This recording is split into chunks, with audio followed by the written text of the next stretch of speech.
नमस्कार, मेरे YouTube channel में आप सभी का एक बार फिर से बहुत बहुत स्वागत है। समाजशास्त्र सीरीज के पिछले एपिसोड में हमने सामाजिक समूह की अवधारणा को विस्तार से अध्ययन किया था। सामाजिक समूह का क्या अर्थ होता है, सामाजिक समूह की क्या परिभाषाएं हैं, सामाजिक समूह के विभिन्न प्रकार क्या हैं। समाजशास्त्रियों ने सामाजिक समूह के कुछ विशेष प्रकारों का वर्णन भी किया है। उदाहरण के लिए रॉबर्ट के मर्टन ने सामाजिक समूह का एक विशेष प्रकार संदर्भ समूह, उन्होंने इसकी विस्तार से व्याख्या की है। रॉबर्ट के मर्टन के अतिरिक्त चार्ल्स कूले ने भी सामाजिक समूह के कुछ विशेष प्रकार बताए हैं। आज के इस एपिसोड में हम सामाजिक समूह के विशेष प्रकार जो चार्ल्स कूले के द्वारा बताए गए हैं उन्हीं का अध्ययन करने वाले हैं। तो आइए जानते हैं कि चार्ल्स कूले ने सामाजिक समूह के विशेष प्रकार क्या बताए हैं। अमेरिकन समाजशास्त्री चार्ल्स कूले ने सामाजिक समूह के दो विशेष प्रकार बताए हैं, प्राथमिक समूह और द्वितीयक समूह। इस एपिसोड में हम प्राथमिक समूह का अर्थ, उसकी परिभाषा, प्राथमिक समूह के क्या फंक्शन है, उसके क्या प्रकार हैं, उसके क्या डिसफंक्शन है, क्या अपकारी हैं, इन्हीं सब बातों पर विस्तार से अध्ययन करेंगे। और द्वितीयक समूह के बारे में हम अगले एपिसोड में अध्ययन करेंगे।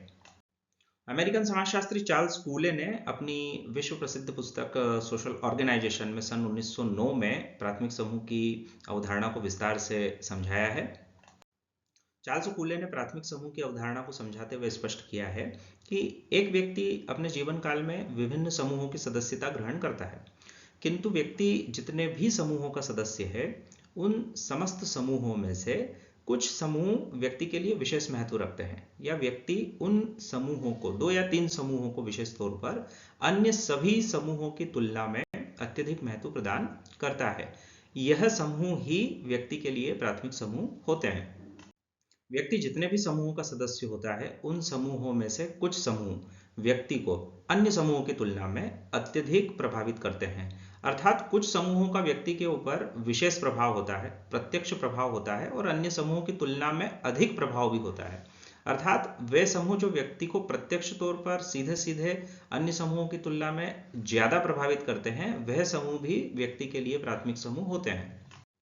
अन्य शब्दों में हम प्राथमिक समूह को इस प्रकार से भी समझ या समझा सकते हैं कि एक व्यक्ति अपने जीवन काल में जितने भी समूहों की सदस्यता ग्रहण करता है उन समस्त समूहों में से मनुष्य के लिए कुछ समूह विशेष महत्व होने के कारण व्यक्ति उन्हें अन्य समूहों की तुलना में अधिक प्राथमिकता देता है, अर्थात प्रायोरिटी देता है। तो जो प्रायोरिटी वाले जो समूह हैं, व्यक्ति जिन्हें अधिक महत्व, अधिक प्रायोरिटी देता है, वह समूह ही वास्तव में मनुष्य के लिए प्राथमिक समूह या प्राइमरी ग्रुप्स कहलाते हैं। प्राथमिक समूह वास्तव में इस अर्थ में प्राथमिक होते हैं क्योंकि यह समूह ही मनुष्य को वास्तव में एक प्राणी से सामाजिक प्राणी के रूप में परिवर्तित करने का कार्य करते हैं।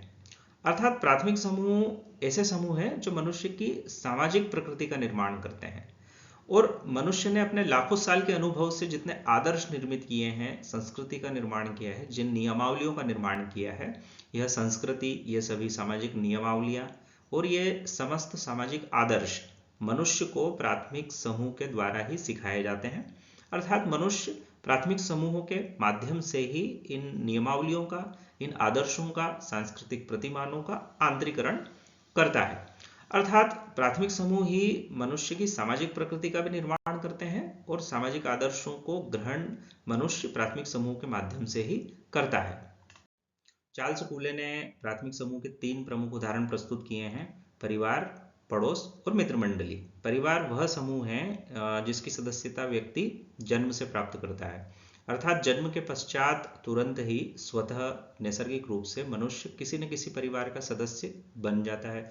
और परिवार ही वह समूह है जहां पर मनुष्य सबसे प्रारंभिक ज्ञान प्राप्त करता है, और परिवार से ही मनुष्य भाषा सीखता है, और इसी भाषा के माध्यम से मनुष्य का संपर्क अन्य समाज से संभव हो पाता है। जब व्यक्ति थोड़ा बड़ा होता है तब वह घर से जब बाहर निकलता है, परिवार से जब वह बाहर निकलता है, तो उसका संबंध प्रत्यक्ष तौर पर पड़ोसियों से होता है। अर्थात परिवार के पश्चात व्यक्ति का अगला सामाजिक संबंध पड़ोसियों के साथ निर्मित होता है। इसलिए पड़ोसियों के साथ में भी प्रत्यक्ष और घनिष्ठता होने के कारण, संबंधों की घनिष्ठता होने के कारण कूले ने पड़ोस को भी प्राथमिक समूह की श्रेणी में रखा है। हालांकि शहरी पड़ोस में अब वह प्रत्यक्ष संबंध और भावनात्मक लगाव नहीं पाए जाते हैं ग्रामीण पड़ोस की तुलना में, किंतु फिर भी चार्ल्स कूले ने पड़ोस को प्राथमिक समूह की श्रेणी में सम्मिलित किया है। पड़ोस के पश्चात जब व्यक्ति और थोड़ा सा बड़ा होता है तब व्यक्ति का खेलकूद का समूह निर्मित होता है। व्यक्ति जिसके साथ में खेलता कूदता है, जिनके साथ में खेल कूद कर बड़ा होता है, वह समूह भी व्यक्ति के लिए अत्यधिक प्राथमिकता और महत्व का होता है। तो कूले ने खेलकूद के समूह को भी प्राथमिक समूह की श्रेणी में शामिल किया है। चार्ल्स कूले ने प्राथमिक समूह की कुछ विशेषताएं भी बताई हैं, जैसे घनिष्ठ संबंध, सहयोग की भावना, हम की भावना, अपनापन इत्यादि। चार्ल्स कूले ने यह अपनी व्याख्या में बताया है कि चूंकि प्राथमिक समूह के सदस्य आपस में भावनात्मक रूप से और मनोवैज्ञानिक रूप से एक दूसरे से जुड़े होते हैं, उनमें विशेष प्रकार की भावनाएं होने के कारण उन सबके बीच में एक विशेष प्रकार का भाईचारा होता है, एक लगाव होता है, एक अफेक्शन होता है सारे सदस्यों में एक दूसरे के प्रति। इसलिए वे एक दूसरे की परवाह करते हैं, एक दूसरे को संकट से बचाते हैं, एक दूसरे के हर मामले में आवश्यकता पड़ने पर प्रत्यक्ष और अप्रत्यक्ष तौर पर प्रबल सहयोगी होते हैं। तो उनमें भावनात्मक लगाव होता है, आपस में अफेक्शन होता है, एक दूसरे की परवाह होती है, अपनापन होता है। और इन सब के कारण सहयोग के कारण, अपनेपन के कारण, भावनात्मक लगाव के कारण, एक दूसरे की परवाह करने के कारण, अफेक्शन के कारण, एक दूसरे के प्रति इमोशनली अटैचमेंट के कारण उनमें एक विशेष प्रकार की एक और भावना जो है वह अभिव्यक्त होती है, जिसे हम की भावना कहते हैं। अंग्रेजी में से वी फीलिंग कहते हैं, जिसके कारण व्यक्ति अपने आप को सुरक्षित, मनोवैज्ञानिक रूप से सुरक्षित और गौरवान्वित में महसूस करता है। आपने देखा होगा या सुना होगा, व्यक्ति अपने परिवार के बीच में खड़ा होकर के कहता है कि यह मेरी फैमिली है, ये मेरे दोस्त हैं, यह हमारा परिवार है। यह जो फीलिंग है, यह उसी भावनात्मक लगाव और एक दूसरे के प्रति आत्मीयता, एक दूसरे के साथ में मनोवैज्ञानिक रूप से जुड़ाव, एक दूसरे के साथ में जो सेंटिमेंट्स उनके क्रिएट होते हैं और उनका जो एग्जिस्टेंस होता है, इसी के कारण व्यक्ति में यह वी फीलिंग या हम की भावना उत्पन्न और अभिव्यक्त होती है। चार्ल्स कूले के अतिरिक्त समाजशास्त्री किंग्सले डेविस ने भी प्राथमिक समूहों की विशेषताओं का वर्णन और व्याख्या की है। किंग्सले डेविस ने संबंधों की पूर्णता, संबंधों की अवधि और संबंधों की घनिष्ठता को प्राथमिक समूह की प्रमुख विशेषता माना है। यहाँ पर संबंधों की पूर्णता से आशय यह है कि एक व्यक्ति के प्राथमिक समूहों के सदस्यों के साथ में विशेष प्रकार के संबंध होते हैं। किसी एक व्यक्ति के समाज के अन्य सदस्यों के साथ में जो संबंध होते हैं, उन संबंधों की तुलना में प्राथमिक समूह के सदस्यों से उसके जो संबंध होते हैं वे अधिक स्वाभाविक होते हैं, अधिक नैसर्गिक होते हैं, प्राकृतिक होते हैं। इसके कारण प्राथमिक समूह के सदस्यों के साथ में व्यक्ति की एक इमोशनल बॉन्डिंग होती है। व्यक्ति वहाँ पर असीम सुख प्राप्त करता है, एक मानसिक शांति का अनुभव करता है और एक मानसिक सुरक्षा का भी अनुभव करता है। और जो प्राथमिक समूह के सदस्यों के साथ में जो संबंध हैं, ये संबंध अधिक प्रत्यक्ष होते हैं और वैयक्तिक होते हैं। इसी संदर्भ में किंग्सले डेविस ने कहा है कि प्राथमिक समूह के सदस्यों के साथ में जो व्यक्ति के संबंध हैं वे परिपूर्ण होते हैं। संबंधों की अवधि का आशय यहाँ पर यह है कि व्यक्ति के जो प्राथमिक समूह के जो सदस्य होते हैं उनके साथ में व्यक्ति के जो संबंध हैं वे संबंध थोड़ी सी अवधि के लिए नहीं होते हैं या थोड़े से कालक्रम के वे संबंध नहीं होते हैं। वह संबंध जो हैं वह जीवन पर्यंत जो है वह अस्तित्व में होते हैं। कोई ऐसे थोड़े से उद्देश्य नहीं है, कोई ऐसा थोड़ा सा स्वार्थ नहीं है कि जिसकी पूर्ति हो जाए या जिन उद्देश्यों की प्राप्ति हो जाए तो उसके बाद में उस समूह की या उन रिश्तों की या उन संबंधों की आवश्यकता नहीं है। तो यह संबंध अपने आप में बनाए रखना ही व्यक्ति के जीवन का परम उद्देश्य होता है। इसलिए ये संबंध जीवन पर्यंत होते हैं, ये संबंध कभी भी खत्म नहीं होते हैं। इवन प्राथमिक समूह के सदस्यों से व्यक्ति इस तरह से मनोवैज्ञानिक रूप से जुड़ा होता है कि सदस्यों की मृत्यु के पश्चात भी व्यक्ति उनके साथ में अपना भावनात्मक और मनोवैज्ञानिक जुड़ाव महसूस करता है। पूर्वज पूजा इसका सबसे बढ़िया उदाहरण है कि जो सगोत्री या जो गोत्र के लोग या जो पूर्वज अब जिनका स्वर्गवास हो गया है, व्यक्ति उन्हें भी याद करता है, समय समय पर उनका स्मरण करता है, उनकी पूजा करता है या अपना उनसे एक मनोवैज्ञानिक जुड़ाव महसूस करता है। यही प्राथमिक समूहों की एक प्रमुख विशेषता है। इसी के लिए डेविस ने समझाया है कि प्राथमिक समूह के सदस्यों के साथ में व्यक्ति के संबंध परिपूर्ण प्रकार के होते हैं और लंबी अवधि के होते हैं, जीवन पर्यंत होते हैं। या यूं कह लीजिए कि मृत्यु के पश्चात भी व्यक्ति अपने सगोत्रियों से या अपने परिवार के सदस्यों से अपने आप को संबंधित समझता है। तो संबंधों की इस तरह की जो प्रवृत्ति है, इसी के कारण किंग्सले डेविस ने माना है कि संबंध अपने आप में बहुत भावनात्मक और एक दूसरे से प्रेम का जुड़ाव, एक दूसरे से भावना का जुड़ाव होने के कारण ये संबंध बहुत घनिष्ठ प्रकार के होते हैं। यहाँ पर एक विशेष बात यह स्पष्ट करने की है कि चार्ल्स कूले ने प्राथमिक समूह के निर्माण के लिए यह कहा है कि आमने सामने के प्रत्यक्ष संबंध यदि है तो प्राथमिक समूह का निर्माण हो सकता है या होता है। लेकिन किंग्सले डेविस का यहाँ पर यह मानना है कि सदैव यह आवश्यक नहीं है कि आमने सामने के संबंध हों तो प्राथमिक समूह का निर्माण हो सकता है। यानी कि आमने सामने के संबंध प्राथमिक समूह के निर्माण के लिए एक अनिवार्य शर्त या तत्व या आधार या विशेषता नहीं है। किंग्सले डेविस का मानना है कि ऐसा कई बार होता है कि आमने सामने के संबंध तो होते हैं किंतु फिर भी प्राथमिक समूह का निर्माण नहीं होता है। अर्थात ऐसे कई दूसरे समूह भी हैं जिनमें आमने सामने के संबंध पाए जाते हैं या कभी कभी हम की भावना भी पाई जा सकती है किंतु फिर भी वे प्राथमिक संबंध नहीं है। किंग्सले डेविस ने इसका एक उदाहरण दिया है कि यदि सिपाहियों की एक कोई रेजिमेंट है, सिपाहियों का एक दल है या टोली है, तो उसमें सिपाहियों को जब उनकी टोली का या उनके दल का जो प्रमुख सिपाही है, अधिकारी सिपाही है, वह यदि कोई आदेश देता है और वे सारे के सारे टोली के सारे सदस्य सिपाही उस आदेश का पालन करते हैं, तो यह संबंध भी आमने सामने के संबंध है। लेकिन इस श्रेणी के संबंधों के होने के बावजूद हम सिपाहियों की रेजिमेंट को प्राथमिक समूह में शामिल नहीं कर सकते हैं। अर्थात आमने सामने के संबंध प्राथमिक समूह के लिए आधार हो सकते हैं चार्ल्स कूले के अनुसार, किंतु किंग्सले डेविस के अनुसार आमने सामने के संबंध होने पर भी सदैव प्राथमिक समूह का निर्माण नहीं होता है। किंग्सले डेविस की व्याख्या में एक और रोचक बात है। किंग्सले डेविस कहते हैं कि जो प्राथमिक समूह के जो सदस्य हैं वे हो सकता है कि उनमें शारीरिक समीपता नहीं हो। अर्थात यह संभव है कि परिवार का कोई एक सदस्य अमेरिका में, एक जर्मनी में और एक भारत में रहता हो।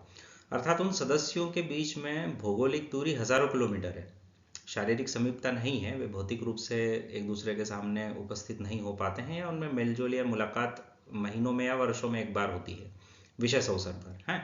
तो इसका अर्थ यह नहीं है कि भौगोलिक दूरी ज़्यादा होने के कारण उनकी सामाजिक दूरी भी ज़्यादा है। उनके बीच में सामाजिक दूरी कम है, भले ही भौगोलिक दूरी ज़्यादा है। और सामाजिक दूरी कम होने के कारण ही उनमें आपसी संबंधों में घनिष्ठता है, भावनात्मक लगाव है, एक दूसरे के प्रति त्याग, प्रेम, अफेक्शन और समर्पण है। इसीलिए वे मनोवैज्ञानिक रूप से एक दूसरे के साथ में जुड़े हुए हैं और इसीलिए उनके संबंध अपने आप में पूर्ण है, भले ही वे एक दूसरे के आमने सामने नहीं आते हैं। इसीलिए किंग्सले डेविस ने कहा है कि आमने सामने के संबंध होना सदैव ही प्राथमिक समूह का आधार नहीं होता है। तो सदस्यों की शारीरिक दूरी या शारीरिक समीपता नहीं है, शारीरिक दूरी अधिक है, अर्थात भौगोलिक दूरी उनके बीच में बहुत ज़्यादा है, किंतु फिर भी सामाजिक दूरी अत्यधिक न्यून होती है और यही प्राथमिक समूह का एक प्रमुख आधार है। संबंधों की घनिष्ठता और संबंधों की पूर्णता के संदर्भ में समाजशास्त्री बीरस्ट्रीट ने भी अपना यह मत व्यक्त किया है कि यह जो संबंधों की घनिष्ठता है यह वास्तव में सामाजिक दूरी की मात्रा है, न कि शारीरिक दूरी की या भौगोलिक दूरी की। तो किंग्सले डेविस की व्याख्या का सार यही है कि जो प्राथमिक समूह के लोगों के साथ में व्यक्ति के जो संबंध होते हैं वो इस अर्थ में स्वाभाविक है, इस अर्थ में नैसर्गिक और घनिष्ठ है कि इन संबंधों का और कोई विकल्प नहीं होता है। हम इसे ऐसा कह सकते हैं कि व्यक्ति के लिए पिता या माता का कोई विकल्प नहीं होता है, सगे भाई बहनों का कोई विकल्प नहीं होता है, अपने जो बचपन के घनिष्ठ वर्षों के जो मित्र हैं उनका कोई विकल्प नहीं होता है। मित्र व्यक्ति के व्यावसायिक जीवन में सैकड़ों मित्र बन सकते हैं, व्यक्ति की व्यावसायिक सफलता के साथ में उसके कई नए संबंध सृजित हो सकते हैं, लेकिन वो संबंध इन प्राथमिक संबंधों का विकल्प कभी नहीं हो सकते हैं। और प्राथमिक संबंध जो हैं वो किसी राजनीतिक स्वार्थ से या आर्थिक स्वार्थ से भी प्रेरित नहीं होते हैं।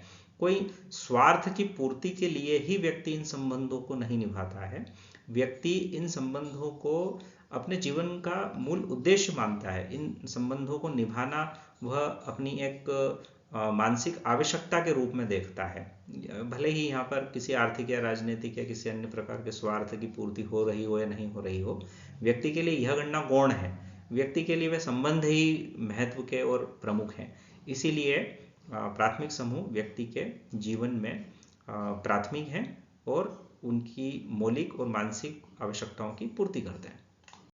समाजशास्त्री मैकाइवर पेज ने भी प्राथमिक समूह की जो है विशेषताएं हैं उनका विस्तार से वर्णन किया है, प्राथमिक समूह की अवधारणा को स्पष्ट किया है। मैकाइवर एवं पेज का मानना है कि जो प्राथमिक समूह है वह सामाजिक संरचना की इकाई कोशिका है। इकाई कोशिका इस अर्थ में है कि समाज का जो आधार है वह प्राथमिक समूह है। प्राथमिक समूहों के प्रसार से ही नातेदारी का जो विस्तार होता है उसी के फलस्वरूप जो है वो सामाजिक संरचना और समाज का निर्माण होता है।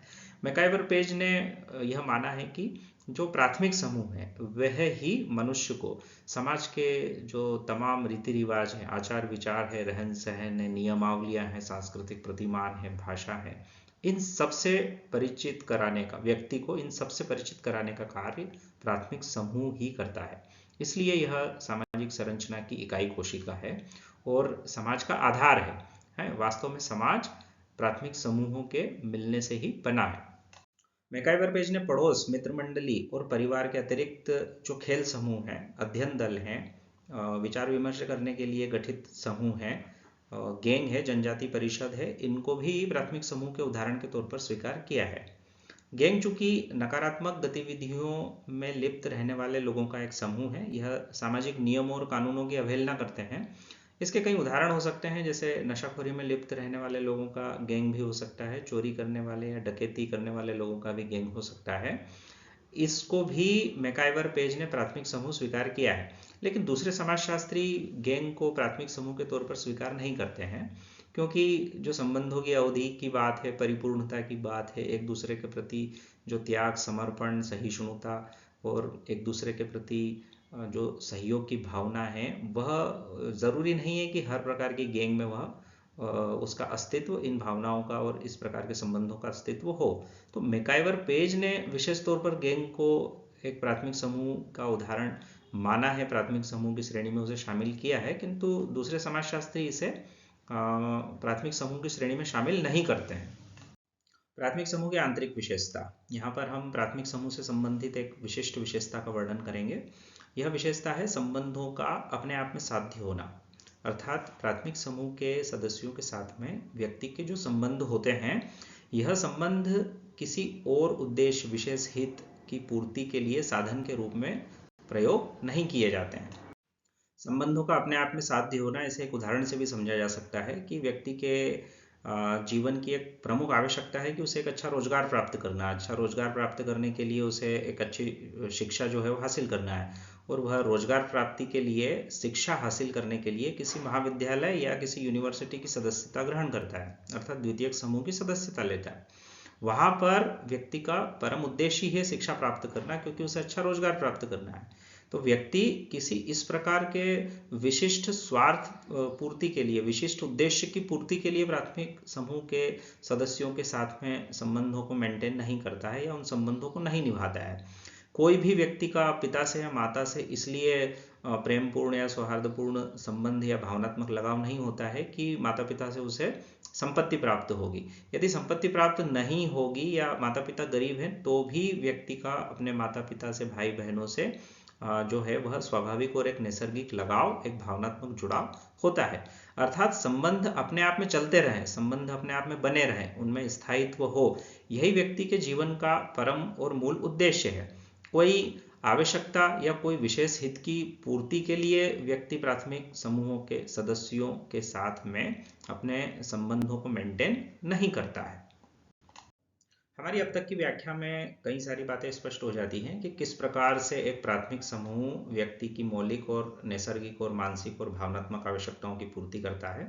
इसीलिए प्राथमिक समूह अत्यधिक महत्व के हैं और व्यक्ति इसीलिए उन्हें प्रायोरिटी या प्राथमिकता देता है।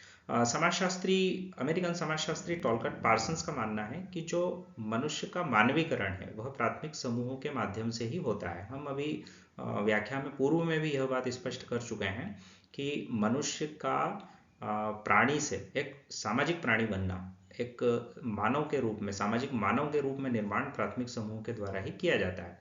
अर्थात व्यक्ति प्राथमिक समूह में ही रहकर कई सारे सामाजिक प्रतिमानों को आंतरिकृत करता है, और वहीं से व्यक्ति की सामाजिक शिक्षा का प्रारंभ होता है।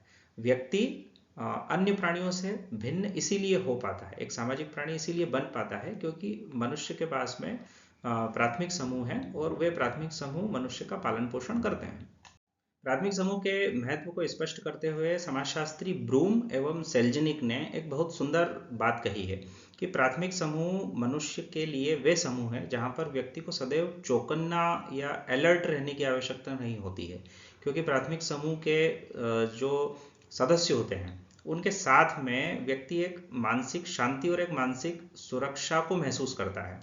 यदि व्यक्ति किसी द्वितीयक समूह में है तो वहां पर उसे दूसरे सदस्यों से सदैव प्रतियोगिता या फिर किसी प्रकार की आर्थिक या शारीरिक या फिर राजनीतिक या अन्य प्रकार की हानि होने की सदैव संभावना बनी रहती है, तो व्यक्ति वहां पर मानसिक रूप से असुरक्षित महसूस करता है। व्यक्ति जैसे ही प्राथमिक समूह में आता है, घर में आता है, बाहर से, बाजार से, अपने दफ्तर से, जब वो घर में प्रवेश करता है तो उसे एक विशेष प्रकार की शांति और सुरक्षा महसूस होती है। तो इसीलिए ब्रूम एवं सेल्जनिक का मानना है कि प्राथमिक जो समूह है वे व्यक्ति की एक नैसर्गिक मानसिक आवश्यकता की पूर्ति करते हैं। यहाँ पे व्यक्ति को इसीलिए कोई डर या कोई भय महसूस नहीं होता है।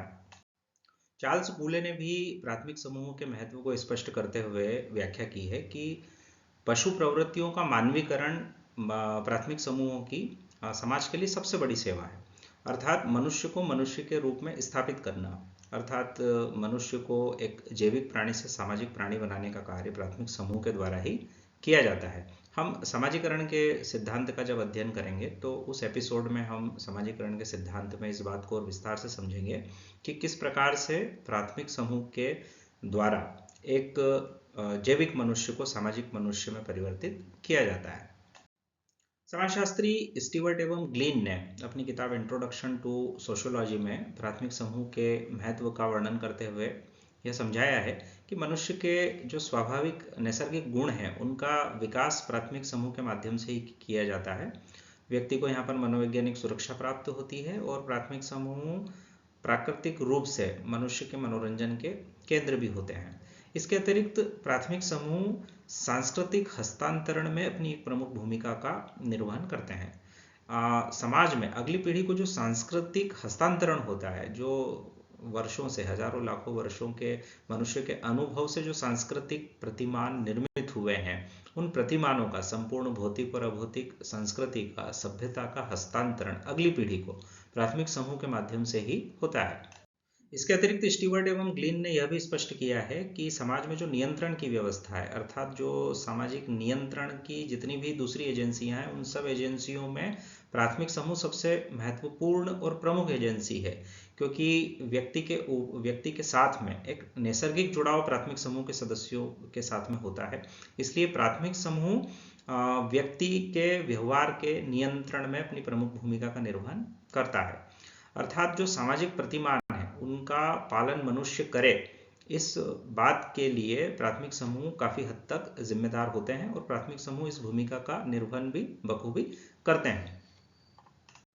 स्टीवर्ट एवं ग्लीन ने प्राथमिक समूहों के महत्व की व्याख्या करते हुए और यह भी बताया है कि व्यक्ति और समाज के बीच की कड़ी का कार्य भी प्राथमिक समूह करते हैं। इसके अतिरिक्त प्राथमिक समूह एक ऐसा वातावरण बनाने का भी कार्य करता है, एक ऐसा वातावरण बनाने में भी प्राथमिक समूह की प्रमुख भूमिका होती है जिस वातावरण के कारण कोई भी व्यक्ति अपने व्यावसायिक जीवन में सफलता प्राप्त करता है या एक सफल सामाजिक मानव के रूप में खुद को प्रतिस्थापित कर पाता है। प्राथमिक समूह ही दरअसल एक ऐसा वातावरण बना करके, एक ऐसा सामाजिक वातावरण, एक ऐसा प्राकृतिक वातावरण बना करके मनुष्य के लिए उसकी कार्य क्षमता की अभिवृद्धि करने में उसे प्रत्यक्ष और अप्रत्यक्ष रूप से सहायता प्रदान करता है। प्राथमिक समूह के महत्व जानने के पश्चात अब बात करते हैं हम प्राथमिक समूह से समाज को क्या क्या हानियां हो सकती हैं, अर्थात प्राथमिक समूह के अपकार्यात्मक पक्ष क्या हैं, अर्थात डिसफंक्शन ऑफ प्राइमरी ग्रुप। प्राथमिक समूहों के अपकार्यात्मक पक्षों की व्याख्या करते हुए कोजर एवं रोजनबर्ग ने कहा है कि समाज में धन का एकत्रीकरण, भ्रष्टाचार, भाई भतीजावाद और पक्षपात जैसी बुराइयां प्राथमिक समूहों के अस्तित्व में होने के कारण ही है। यदि हम धन के एकत्रीकरण की बात करें या भ्रष्टाचार की बात करें तो जो आर्थिक अपराध है या भ्रष्टाचार है या जो अत्यधिक धन कमाने की मनुष्य की जो प्रवृत्ति है, उसके पीछे मनुष्य का एक स्वाभाविक तर्क यह है या उसकी एक स्वाभाविक मनोवृत्ति या धारणा यह है कि वह अपने परिवार के सदस्यों के लिए, अपने सगे संबंधियों के लिए अधिक से अधिक सुख सुविधाएं और साधन इकट्ठा करना चाहता है, ताकि उन्हें अधिक से अधिक आर्थिक और सामाजिक सुरक्षा वह प्रदान कर सके।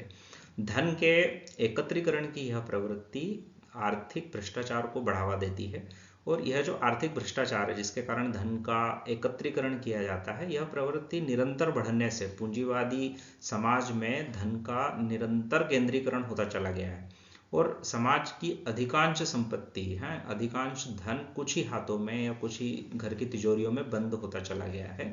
इससे समाज में निरंतर आर्थिक असमानता बढ़ी है।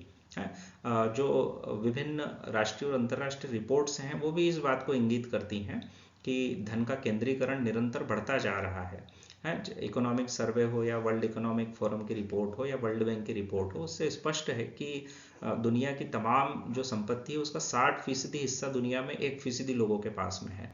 तो यह जो धन का केंद्रीकरण है, यह जो पारिवारिक संपत्ति की जो धारणा है, वह चूंकि संपत्ति अपनी अगली पीढ़ी को हस्तांतरित होती है, व्यक्ति को यह ज्ञात है, वह यह जानता है कि इस तरह के कानून और नियमावलियां हैं कि हमारी संपत्ति हमारी अगली पीढ़ी को स्वतः मिल जाएगी। इसलिए धन का केंद्रीकरण प्राथमिक समूह या परिवार की धारणा या परिवार के अस्तित्व होने के कारण समाज में एक आर्थिक विषमता या बुराई का कारण है। इसीलिए आर्थिक असमानता पर जब अकादमिक चर्चाएं होती हैं, अकादमिक विचार विमर्श होता है, तो मार्क्सवादी भी और हार्डकोर कम्युनिस्ट भी और जो रेडिकल थिंकर्स हैं, जो आमूल परिवर्तनवादी उपागम का पालन और अनुसरण करने वाले विचारक हैं, वे भी ये मानते हैं कि परिवार की जो संस्था है यह धन के एकत्रीकरण को बढ़ावा देने वाली संस्था है। इसलिए निजी संपत्ति की धारणा खत्म होनी चाहिए और समस्त संपत्ति राज्य की संपत्ति होना चाहिए, ताकि आर्थिक विषमता खत्म की जा सके। अर्थात कुल मिलाकर निष्कर्ष के रूप में कह सकते हैं कि यदि व्यक्ति आर्थिक भ्रष्टाचार करता है, वह अधिक से अधिक धन कमाता है, तो उसका उद्देश्य यही होता है कि वह धन और सुख और सुविधा और साधन और सुरक्षा उसके परिवार के सदस्यों को मिले। इसीलिए प्राथमिक समूह आर्थिक भ्रष्टाचार का या धन के एकत्रीकरण की बुराई का आधार बन सकते हैं या बनते भी हैं।